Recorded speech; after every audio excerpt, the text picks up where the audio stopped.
Sa počas uplynulého víkendu stretli mladí zo Slovenska aj Európy na podujatí s názvom On je živý. Trojdňové stretnutie už po 15. raz zorganizovala komunita Emanuel. V nitrianskej športovej hale na Klokočine sa tento rok vystriedalo počas 3 dní takmer 2000 ľudí. Celý ten program, aj prednášky, aj poobedné workshopy sú vlastne takou ponukou aj cez povede, cez požehnanie kňazov, modlitby za tých mladých. To najdôležitejšie v programe bol sobotnejší večer. My ho nazývame Večerom milosrdenstva.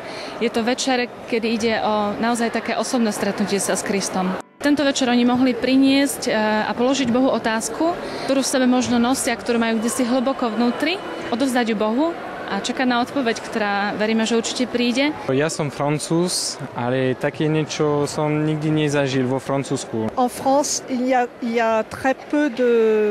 U nás je to celkom iné, lebo mladí vo Francúzsku vieru nežijú a na takýchto akciách ju skôr objavujú. Prišli sem hostia z Rakúska, Nemecka, Poľska, Lotyšska, Maďarska, Francúzska aj Českej republiky. Możemy zobaczyć, że jesteśmy bracia i siostry w wierze. Na stretnutí zaznela aj informácia o začatí svetorečenia zakladateľa komunity Emanuel. Je faktom, že 7. januára toho roku v Paríži v kostole Najsvätejšej Trojice bol slávnostne otvorený proces svetorečenia Božieho služobníka Petra Gursata. Z roka na rok rastie záujem aj o dobrovoľníctvo. Som to už bola 5 rokov, ale nikdy som nepomáhala, tak som si povedal, že 6. rok sa do toho dám.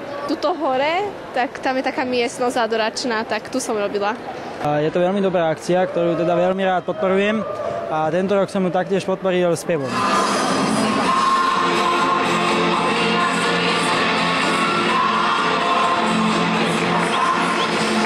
Zámerom organizátorov je umožniť nielen mladým ľuďom stretnutie s Bohom. Na budúci rok ich nasmerovať na stretnutie mladých